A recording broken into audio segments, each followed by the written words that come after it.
As usual, the halls are empty. The only people living here are the Imperial siblings, Kato and Neferu. The old makeup wolf is the only other person I've seen over the past 2.5 weeks that I've been here. It makes me think I still want to see the city before I leave. If I leave. I block that thought out of my brain, try not to think about what might happen if these trials go poorly for us. Instead, I try to let the bright sunshine and fresh morning air calm my nerves. Eventually, I make my way to the dining room, and when I look in, I see Alex sitting on one of the beds. His ears perk up as he sees me, eyes widening in surprise. Oh, hello, Marco. How are you? He stares at my face, then down at my costume. I feel myself turning red and desperately wish that I had stayed in Amicus's room. I'm able to swallow the embarrassment down for now, though. I know Alex pretty well, after all. Where's your costume? At this point, I feel like I'm the only person that being made to play dress-up. I sit down on the middle bed, not wanting to be directly across from the cat, where he'd have to stare at me. Oh. Should I be in one? I shrug. I don't know, they put me in one, obviously. Obviously. And the powder, too. His face. He's like, that's racist. He knows. He knows. I glare at Alex. I mean, you look good. Very bold. Tony said to show my stripes. So why the hell aren't you dressed up as Mira? We're doing the same dance, right? Well, yes, though Cassius instructed that I be in my underwear. Actually, I think I prefer your situation. Sure. Seriously? You think I want all of Adastra to see my naked torso? And this cleavage? This perfect, distressingly deep... How is it that deep? Look at those pecs. How is it that deep? They just become titties, I'm telling you, man. They just become titties. Alex hugs himself, shuddering.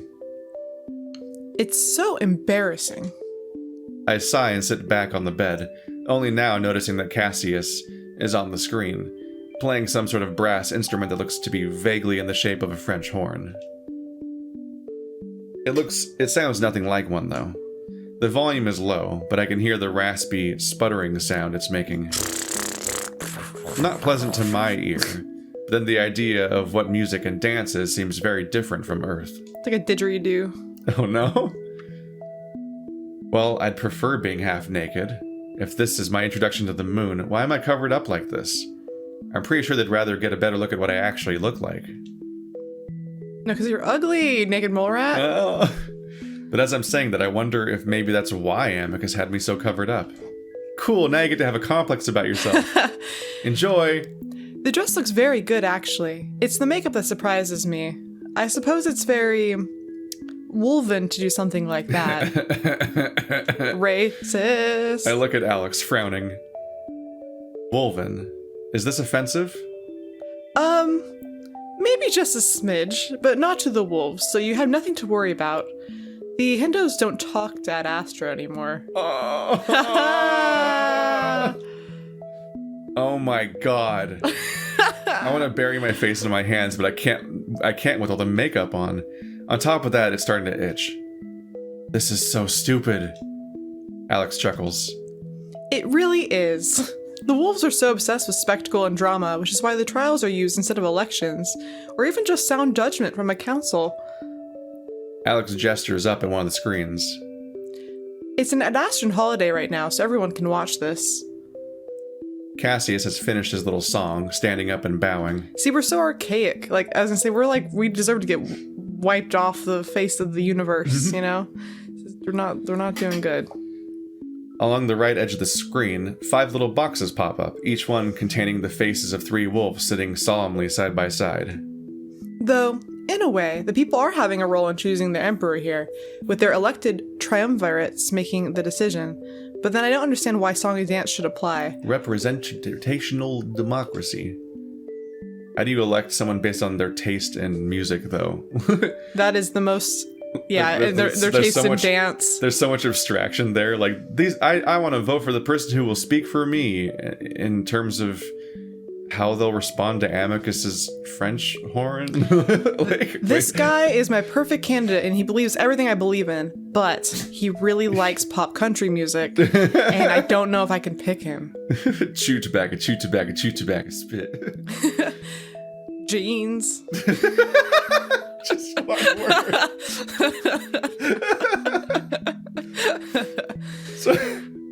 So why would Cassius and Amicus campaign if they're just going to be chosen through these trials? Well, if the decision isn't clear, then why not choose the wolf that has the most popularity with your people? It increases the chance of re-election. Amicus suddenly appears on the screen, sitting down, a spotlight on him as he begins to blow into the same instrument. Again, that raspy, blatting sound that would make me cringe if it were a human instrument at a human concert. I have no idea if he's better than Cassius or not. And general popularity is good to have anyway. A happy people is usually a more peaceful and easy to control society. Poor Marco is just like Fry watching Blurn's Ball and having no fucking clue who's winning or what's happening. The ball went into the place and then the spiders came out and the Leela wrote a pentagram on this card. And So Amicus is at a disadvantage then? Unless he clearly outperforms Cassius. I sigh, watching the wolf's cheeks puff up each time he blows into a little horn, his eyes almost crossed with effort. Oh, poor baby. Poor baby. So he needs to definitively beat him. Like, whenever we hear from anyone else about the contest, it's much less glowing than what Amicus's confidence implies. See, the story does a really interesting thing, because what it does is it puts you, the player, in a situation where you don't necessarily know the context for what is considered to be good or bad or right or wrong. So you only have to, the only source of like gaining this context and perspective is through other people you talk to. Yeah. And Amicus is the person that talks to you the most, but everyone else you talk to might have like a slightly varied interpretation of how like this election is going. Yeah. So but you also like you're generally left unsure, just like how he's watching them play the instrument, not knowing if it's good or bad. We really don't have context as to like what makes a person do well in this election. But then also we start to learn that their culture isn't all the best. So like their opinions are kind of bad. That also in return colors the people that you're talking to. Yeah, exactly. Which raises new questions about Alex and Neferu, because they're from different cultures, and then so you don't entirely have that. So there's all these layered context things. It's also like, I find this to be such a compelling way to handle information, because like so many video games will just like exposit at you for a long time and give you these lengthy explanations, and so they'll often give you a not so important character that will just explain stuff to you for 10 minutes straight at the beginning of like an RPG or something, and then they die or something. They usually die. The guy at the beginning of the game usually dies, but they monologue at you so extensively. It's like the developers just reading their personal wiki at you. And it's like, and you're supposed to just take everything they say completely at face value and not even question any of it, because it's just obviously the developer just explaining what you have to know, period. But it's so much more compelling to have a cast of characters with different motivations and biases and flaws all try to explain what's happening to you over the course of a game. And you have to like interrogate that out of them. And like, because you feel like you have to work for the information, you remember more of it and you're more engaged in the story, and it's just better storytelling. And then you have the extra layer of this game, which is that it's a political thriller, so you don't even know who's telling the truth. And like their truth can be a lie, but you also don't know who's telling their truth and who's lying to you overtly. And it's like, great. I love it. I love it so much. It's like you're in space and you're far away from Earth and you're like, oh, I guess this is just the normal here. And Alex here, who aligns the most with like our earthly values, is like, oh, this is just this place that does all this weird shit. And it's the whiplash of like getting to talk to somebody that's not from this place suddenly, and you're like, oh. And then like Nefer is another different perspective that's like that too, and you're like, okay. He's also calling this out for being weird. I thought maybe this was just like how it was everywhere, and that Amicus is just the lesser of evils and it's gonna be the nicest version of this to us. But in reality, all those people show up and they're like, this is cruel what you're doing to this person. And we're like, oh fuck, we're actually in like a really I don't think people who signed up for this game, where you like get kidnapped by a space wolf hunk, and then it's like, oh no, I'm gonna be a pet. Ooh woo. Ooh woo. Like, Where's my bowl? You're not expecting to then have like extended discourse about the morality of with the plot, which is exactly what happens, and it's great. This character that we really like, who we have a crush on, just accidentally did something really racist. And it's like, well, that's kind of fucked. What do I do with this now? What is this, Thanksgiving? Okay, uncle. That uncomfortable thing, yeah, where you know something racist happened, but everyone around you doesn't clock it as racist, so you feel like the asshole if you say anything, because there's no one around that is one of the people that would, like, react to that, but you still feel the need to say something on behalf, because what the fuck? But, like, you're the one stirring things up, so it feels like you're the bad guy. Like, that I think in that situation, in their situation. perspective, you are the bad guy, unfortunately. Yeah, and it sucks, because you're like, you shouldn't be doing that.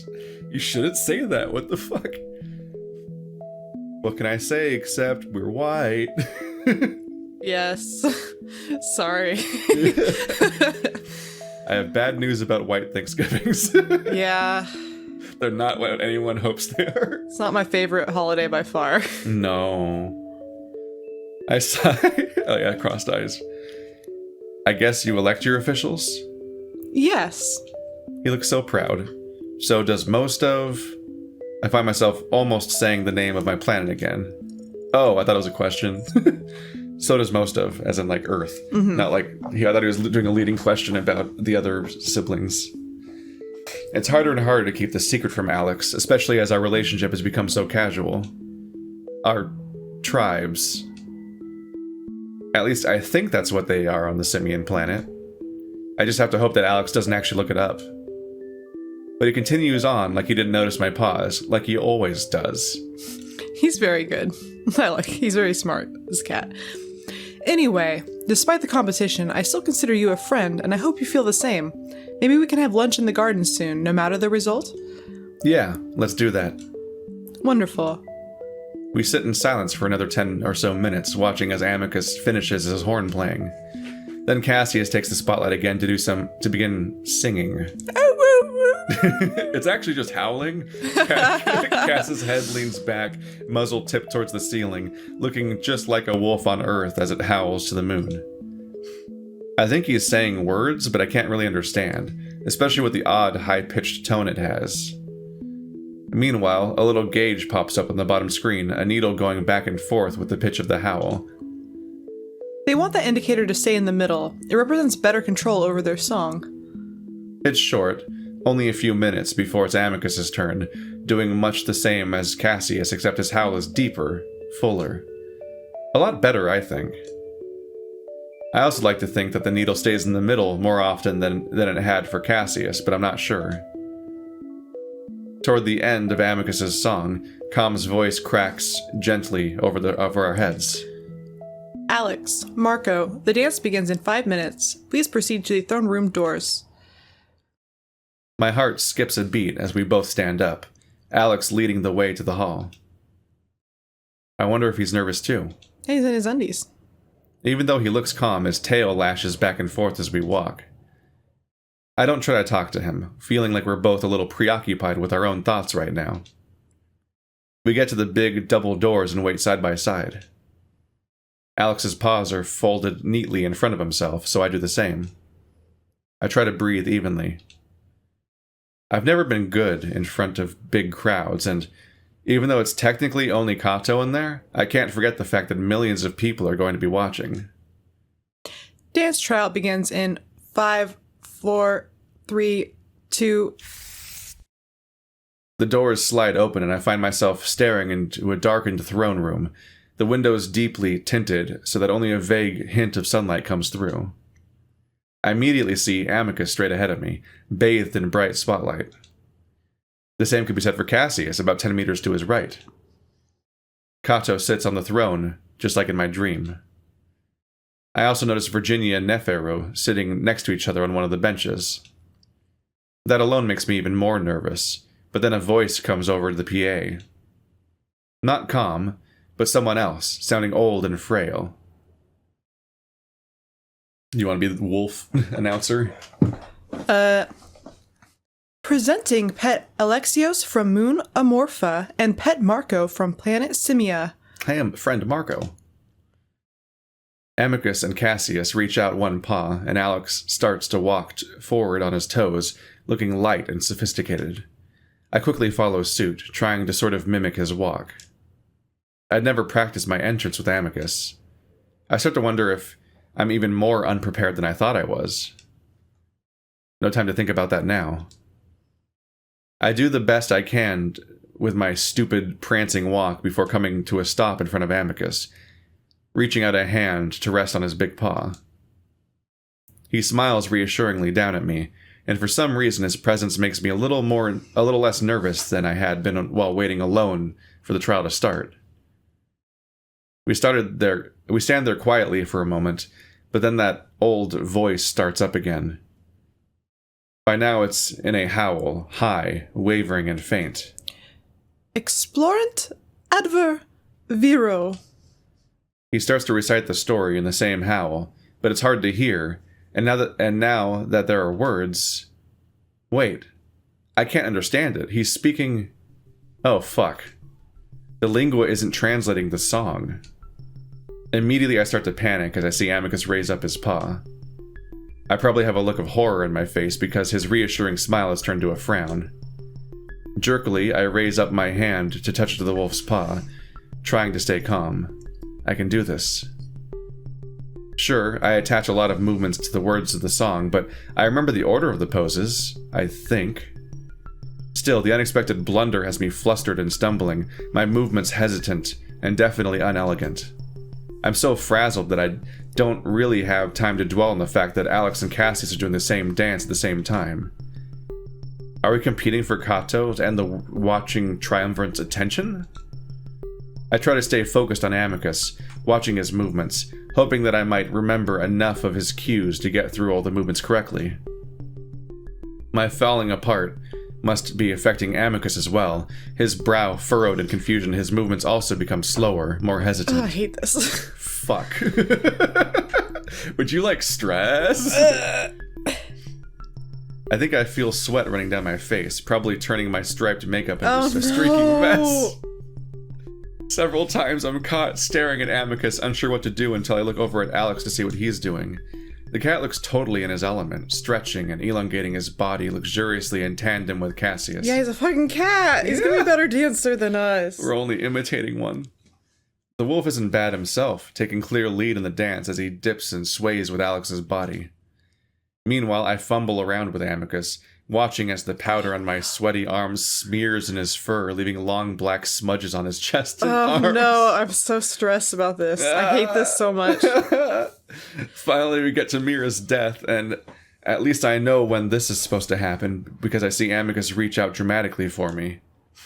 This is the only moment in the entire dance that I feel confident in what I'm doing, and I put everything into my swoon, but so does Alex.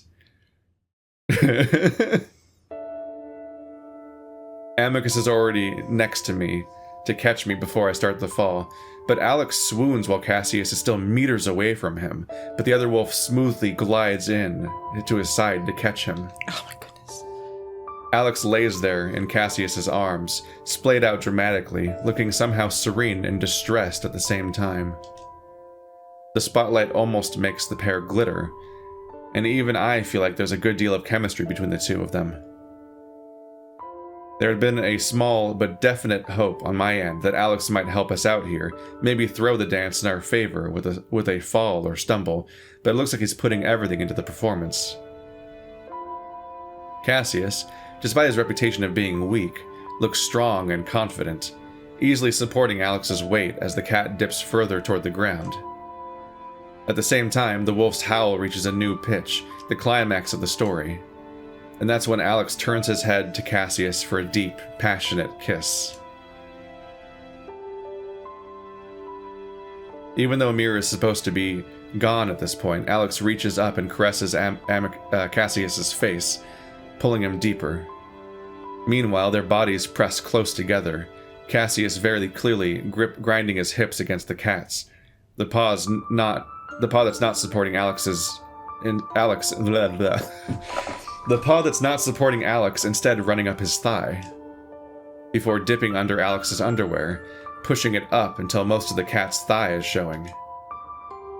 And they just writhe against each other like that, as if caught in the throes of passion, the movements of their muzzles telling me that a lot is going on past those lips. The entire act stuns me, almost making me forget about the disaster that our own dance had been. Cassius turns, carrying Alex with him as he faces them in the other direction, never breaking the kiss. In fact, their groping and grinding gets even more intense. He's giving everyone a good view of what's happening. If the whole idea of the dance is to capture attention and make the story and feelings believable, well, I believe them. In fact, I believe there's a lot more going on between the two of them than I'd originally thought. That might explain why Alex wouldn't want to hurt Cassius's chances of being Emperor. Maybe my hopes that Alex would help us were completely naive. And that's when I'm suddenly snapped back to reality as I hear Amicus grunt above me. I'd been so enamored with Cassius and Alex's kiss that I'd forgotten our own. Oh no! We fucked it up! Oh my gosh, we fucked it up so bad! Seeing a preview of what I might have to do with Amicus, though, I blush, steeling myself, getting ready as the wolf starts to lean down towards me, his lips puckered up slightly. I ready my own lips, but then suddenly Amicus turns his head to the side slightly, landing the kiss on my cheek instead. It's soft and fleeting, and before I know it, Amicus has pulled back before gently lowering me to the cold marble below. I recognize the word Adastra in the howl, before everything goes silent. I hear Alex getting up just a few feet away, so I do the same, Amicus quickly hurrying over to help me up in my dress. It's only then that I see the various drones floating around above us, the attached lenses making me realize that they're cameras. I quickly duck my head, not wanting the people to see the smeared, offensive makeup on my face. Amicus holds me close to his side, not saying anything, thankfully. Cassius continues to look straight ahead, and I can see Alex glancing at us, looking confused. Then Com's voice. The triumvirates have made their decisions. Lupus, Cassius. Adrote, Cassius. Lux, Cassius. Gibi, Cassius. Tricelli, Cassius. Adastra. The camera drones swivel to focus on Kato. He shifts on his throne before grunting out his answer. It's you. Cassius. The trial has been decided. Cassius is the victor. There's a moment of stunned silence. Then the windows untint and the camera drones lazily drift away into some ceiling compartment. I'm left standing there, looking around at the others. Kato is walking down the steps from the throne in the direction of Cassius. Meanwhile, Virginia is whispering to Neferu behind a fan she's casually waving into her face. Cassius is petting Alex's head, murmuring to him under his breath. Finally, Amicus stands awkwardly to my side, not even looking at me, his paws behind his back and his eyes on Kato. I suddenly realize how stupid I look. Can I go change? I mumble to Amicus, keeping my voice low like everyone else, as if we're in a library or something. Sure. Do you want... I don't let him finish. I'm walking as fast as I can to the double doors, knowing that everyone's eyes are on my back as I pause to touch the black panel. Once I'm in the main hall, I'm able to breathe a little easier, starting to feel the anger coming up through the absolute humiliation. I don't know exactly what I'm angry at. Not Amicus, even though he maybe should have had the idea that howls don't translate. Not Kato or the Triumvirates, they've made the right decision. I'd have been a complete disaster out there. I guess I'm just mad at the whole system, that the responsibility of getting home rests on me just as much as the guy that got me here in the first place. It isn't fair. So I guess I'm pissed at Amicus in a way, but the anger's a lot broader than that. I'm angry at the entire situation. I go straight to the bathroom, roughly trying to yank off the stupid dress. It's tight around my neck, and I spend the next minute doing an awkward dance, trying to find the buttons on the back so I can loosen it. Eventually, I just rip it off before wiggling out of the dress, feeling a little guilty, only after I see the beautiful fabric crumpled up on the ground.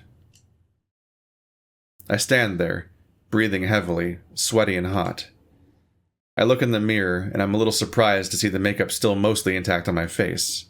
Which reminds me, I'm also pissed that the first time I got paraded out to the public, it's in a racist costume and makeup. I get in the shower, letting the hot water run over my face, feeling a little better now that I'm alone with my thoughts, and out of the tight dress. Still, my mood is a bit dark.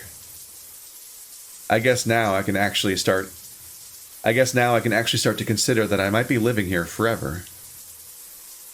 While my mind initially rejects the idea, I guess it's not the worst fate. I'll at least be living in a palace with Amicus, and I know he'd take care of me. At least I think he would. Maybe this whole pet part is temporary, and if he loses the trials, he'll just throw me out with the trash. Maybe kill me like he'd once mentioned on the ship. Under my gloomy contemplations, though, I know that's not the case.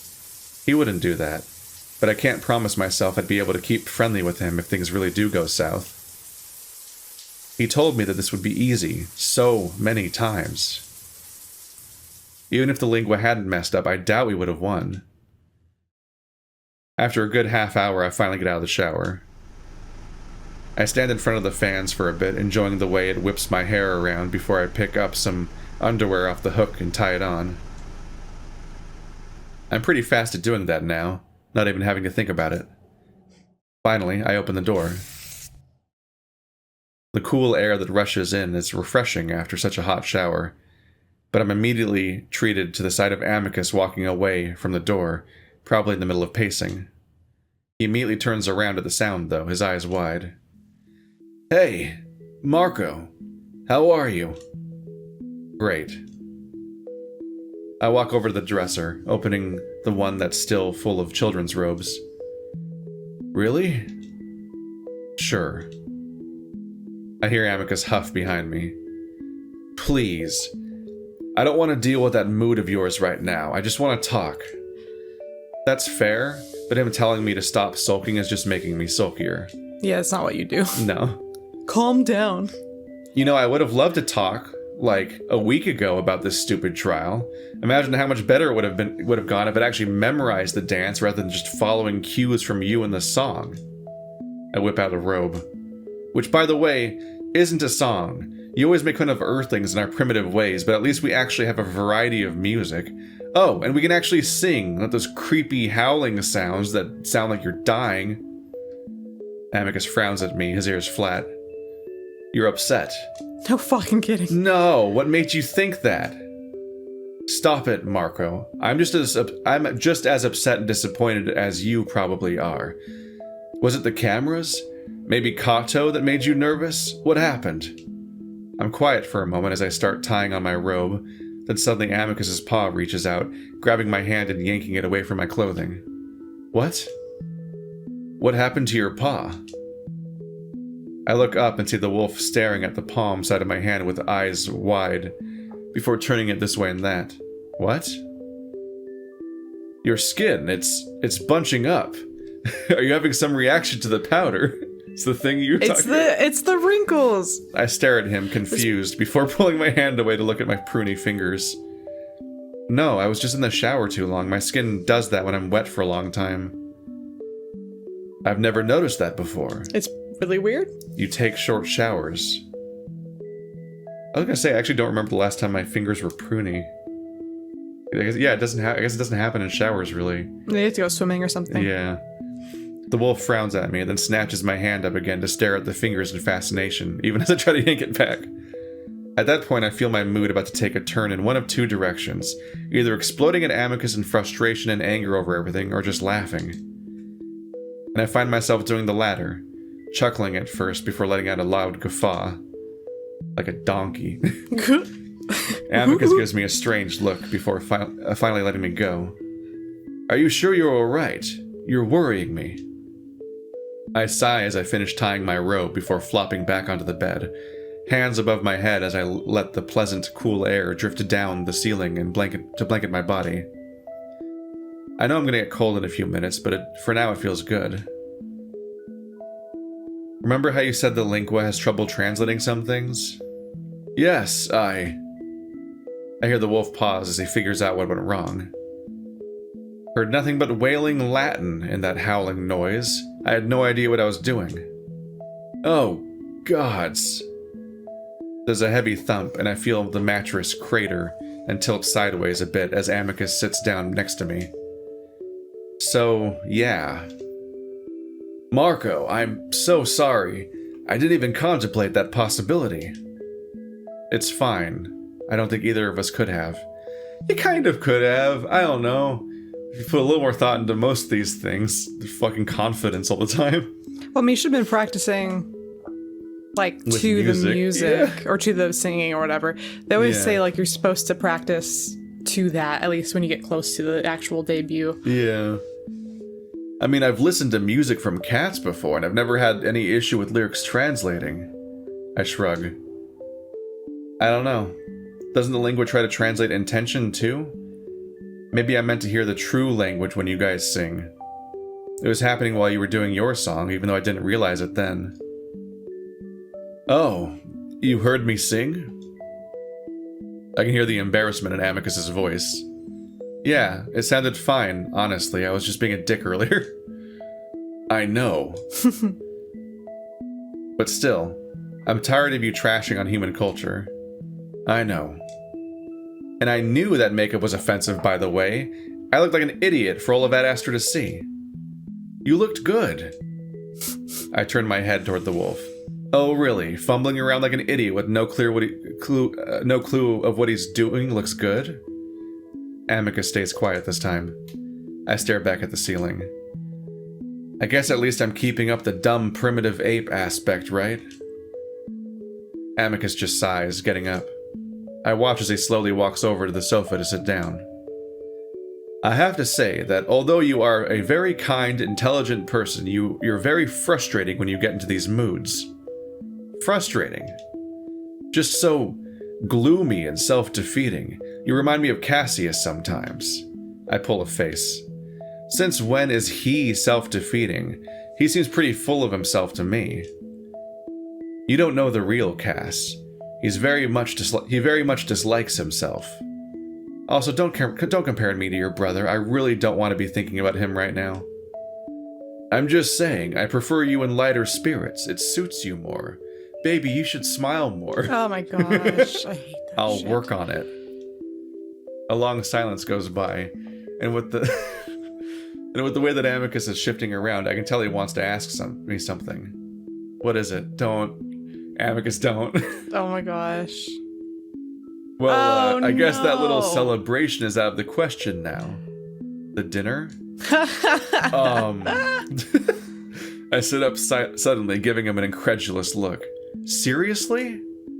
Whoa, I was just we just lost the trial. You're one trial away from losing the emperorship, and you're seriously thinking about that? I was just having a bit of fun. No, you want a pity handy. It's not like I need you to do it. I can get the job done myself. He's not denying that he wants it, Then though. do it. I will. Amicus sits there huffily, not making eye contact. I sigh, remembering that the wolf had said about improving my mood. I often criticize Amicus for his tantrums, reminding him that it won't help us to sulk. It's kind of hypocritical that I don't hold myself to the same standards. Sorry, I've just had a lot on my mind, obviously. Listen, I know this went much differently than what we had planned, but I will certainly win the next trial. I've debated Cassius many times before. Do I have to do anything? Other than watch? No. When is it? 2 weeks from now. You'd better win. I will. I sigh again, realizing that the knot that I've had in my stomach the past few weeks has a bit longer to stick around. And I might still... I make a jacking motion in the air. Oh my god. Later on, I'm just not in the right state of mind right now. I understand. It was too early to make light of things, though, maybe we could do something else that would make us both feel better. Something else? Yes, like I could just hold you? Amicus's voice gets uncharacteristically high on the last word. Hold me. I repeat his words. Why would you want to do that? Well, companionship is part of pet duties, and holding or embracing is often how it is expressed. I mean, it might also be comforting to you, considering how stressful the past few hours have been. Again, that hopeful look, and again, I actually feel bad for him. How lonely do you have to be to want to cuddle someone? But at the same time, I want to. You don't have to be lonely at all to want to cuddle someone. That's like a very, like, it's every day. Somebody should do this. Just the way he's begging for it, I guess. I might not want to admit it, but I've also been lonely the past 3 weeks, emotionally and physically. Also, I've really liked our short hugs, so a longer one. Still furry. It's probably really nice. Trying not to look too eager myself, I sigh and stand up. Amicus's ears immediately perk up in happy surprise. He leans back, legs together, waiting as I walk up to him. Do you... I sit down in his lap, a little awkwardly at first as I wobble around, then finally settle in on turning sideways, knees drawn up as I lean my shoulder against his chest. Amicus pauses, then wraps his arms around me. Despite the awkward start, I'm amazed at the way I just sort of fit against the curve of his body. His big, furry arms envelop me, and I feel the muscles tighten briefly before relaxing. His soft stomach cushions against my side, making it feel as if I'm leaning against a big, furry, but firm waterbed. You're leaning up against a big furry. Yeah. hard stop. End of sentence. His chest is broad and thick, propping my head up comfortably as he scoots his butt out a bit to help us better recline. Then he tucks my head under his chin, and just like that, I'm surrounded by his warmth, the cold that had started to bite at my bare skin dissipating immediately. I feel a little thrill in my chest at the feeling of having this wolf, so large and powerful, hug and cuddle me so gently. Something about that is so nice. Amicus just holds me in silence for a while, and I feel his paws shift around a bit, like he's kneading through the robe to my skin on my back. Finally, his deep voice rumbles through his chest and against my ear. Is this all right? Yeah, this is fine. It's fine. I blush, embarrassed at how much I'm enjoying this. Originally, I just wanted to make him feel better, but he was right about this making me feel better. Amicus rubs his chin down against the top of my head, and I hear him inhale. I suppose this isn't a normal thing to do on Earth. Well, it is if you're dating someone. It's not a usual thing with friends, though. Ah. Amicus paws at me a bit more, making those tiny movements, as if he's trying to feel me as much as possible without being obvious about it. What is dating on your planet? I shrug, though it's hard to do against the wolf's tight embrace. Just asking someone you like out on a date. Basically, it just means that you like the person and you want to know more about them, and dating helps you do that. Ah, sounds fairly casual. So how does one initiate dating? Beep boop like, beep bop. Yeah, Spock dialogue. I don't know, you just ask them. You give them flowers if you're old-fashioned, but it is pretty casual, honestly. Why are you so curious? It's Amicus's turn to shrug. I always want to be careful about your boundaries. It's easier when I understand your culture better. I lean against the wolf, realizing that even though I'd made a complete fool out of myself just a half an hour earlier, I feel fine. I kind of hope this isn't the last time we do something like this. Knowing Amicus, it likely won't be. Aww. Aww. That was an emotional roller coaster of an episode. Would you like stress? Oh gosh, I'm so embarrassed vicariously. It reminds me of every like school speech I flubbed just out of stress. Oh goodness. And the time I did a presentation about Nirvana and the Pixies and alternative music, and I forgot Kurt Cobain's name. Oh gosh, Keith. Like just boom, gone. Like the moment you're in front of people, just your brain doesn't work right. And now I do this for some reason. It's different. I'm usually pretty good at speaking, so but when you add a lot of formality to something, it really adds a lot of weight. I also like the reveal that basically, like Alex and Cassius are a thing. Yeah, no. which you could interpret in a couple ways. One being that, well, it makes me feel better because I know he's giving hand jobs to someone he likes. So I want to point that part out. Okay, that does make me feel better. They were all passionate and sincere. But it makes me think that maybe Alex disagrees with his politics and wants to change the world from the inside. Yeah. Which I could see being something that he's actually doing because he's a very clever boy. He's in femme fatale mode. Yeah, he's there to like be like be the advisor kind of person to the throne to like make the world better. I guess he's chosen which person he thinks will be the competent emperor. Yeah, I feel like that's Alex's goal. Although I feel like his feelings for Cassius can very much be real, but I think he will kind of be like, oh, by the way, like maybe stop being awful. Yeah. Yada yada. At least that's what I'm hoping, because I want to give Alex's character more credit than just falling for some guy and giving up all of his ideals. So there's also just the like the competition became a competition about something other than what it was expected, which is that it became about exposing which couple is inexperienced. Yeah, it didn't like. I was like, I'm surprised they kept going, and I was like, they're allowing this on TV. I was like, I don't know what their what their censorship standards are on this on this planet or whatever. But this would be on nighttime TV on Earth. Because like there's be on HBO Max. There's more failures that happened from Amicus that we don't hear.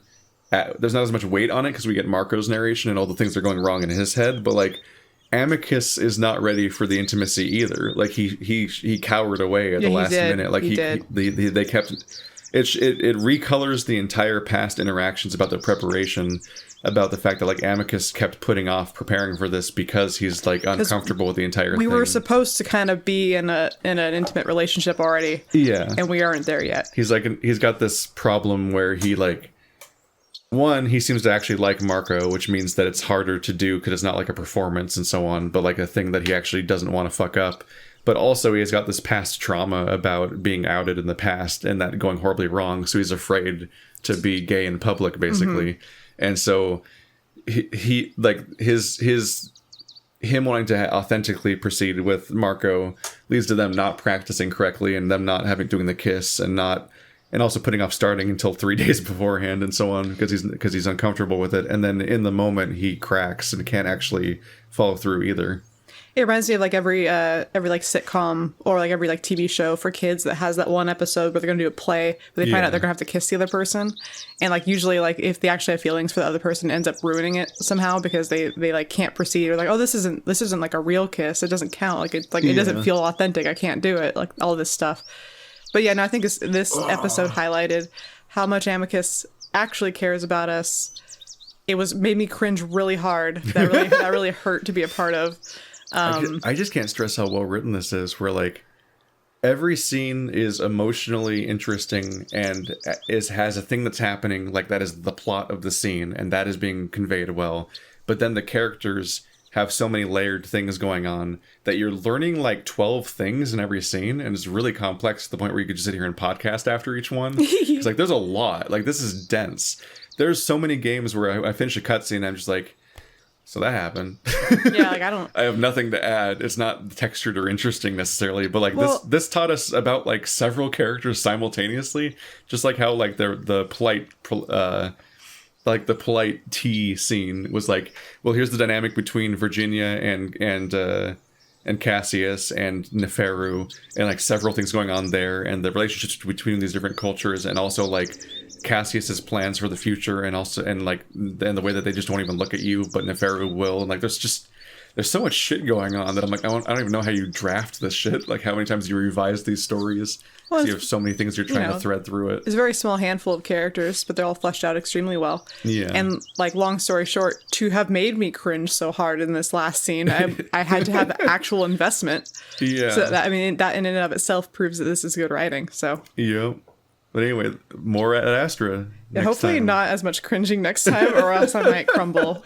You'll feel things in this story. That's the best thing I can say about a story, honestly. Hopefully more sexy things.